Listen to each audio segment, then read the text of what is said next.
Hello, and welcome to day 4, the continuation of what we're teaching you in day 3. After all, every day is a building block. I know day 3 was quite a long sermon, and I really hope that each one of you were able to take the time and watch and listen and take in everything that was said, because while it was a long sermon, everything in it really was stacked very nicely. The Spirit said exactly what was needed to be said.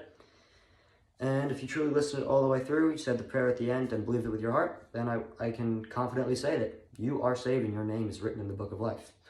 However, we want to make sure that you have this down so you can have the full agreement, because there's the second side of this, which is works. Works do not get you to heaven. A lot of people fail in understanding that.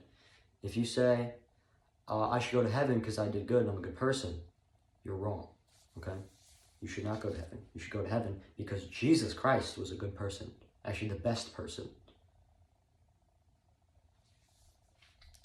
Let's read this together real quick. James 2:17. Okay, when I read James about little under after a year of I was saved, I read James. It's about probably 9-10 months, and it just totally changed my whole perception and perspective. Because up to that point, I believed everything that I said in the previous sermon, which was, I'm saved because Jesus Christ, because I believe in Jesus Christ. However, this other side is pretty crazy, right? James 2:17, okay? Even so faith, if it has not works, is dead, okay?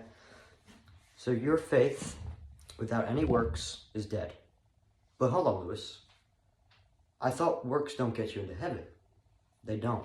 However, you still need works, because works is the evidence to your faith, okay? So if you have all these works floating around and these good things and these good deeds, but you don't have any faith in Christ and you're just doing good works to do them, you will not enter heaven.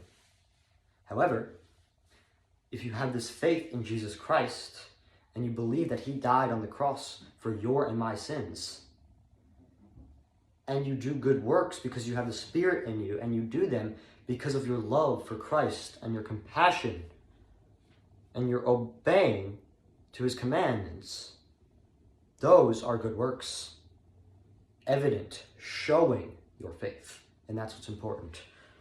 We're going to jump around a little bit. Okay, we're going to go back to a great chapter, John 15. Of course, I quoted in the previous. John 15:2, every branch in me that beareth not fruit, he taketh away. That's the first part of the verse, okay? And what that's saying is, it's basically saying the same thing that James was saying, okay? You may be a plant in the garden of God, but if you're not producing these fruits and you're not producing what is needed of you, he's going to pull you out of the ground like a weed. He's going to cast you out into a place of fire and brimstone, which we have discussed in the past. You need good works to show your faith. You need good works to show that you are a good servant to the Lord. Okay? Now let's go to the other part. And this part is a little bit confusing, okay? And every branch that he bears, every branch that beareth fruit, he purgeth it, that it may bring forth more fruit. That gets a little confusing, okay? First off, we have to define our terms, okay? What does the word purgeth mean? Now, this is the King James Bible, okay? It's Old English, okay? Now, the word purgeth in my Bible, if you're not using the same Bible as me, may say the word prune, okay? Now, to prune a tree or plant means to kind of chop at it, snip at it, remove some of the branches and the vines. Reason being, if a plant gets too big, its nutrients are too spread out, like the Roman Empire was. It was too big, it collapsed because its nutrients couldn't suffice. Same idea with the plant. And it's the same idea with these plants, of course. Because these plants, if they get too big, their nutrients are too spread out. And the fruit comes out like this, just like the apple tree in my backyard. The apple tree became so big that each apple is no bigger than this dealership right here.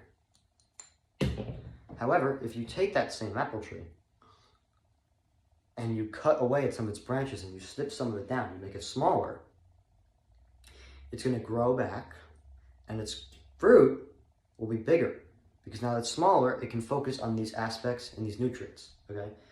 Now, obviously, God's not going to chop your arm off and chop your arm off so your tongue has better works, but what he will do is he will prune your character. He will purge your character. He will put you through trials and challenges and difficult issues and problems and questioning your faith, just like he did to Job, which we will go over down the line. Because it will strengthen your faith, make you more humble, and the works that are produced from that will be stronger and bigger. Have a blessed day.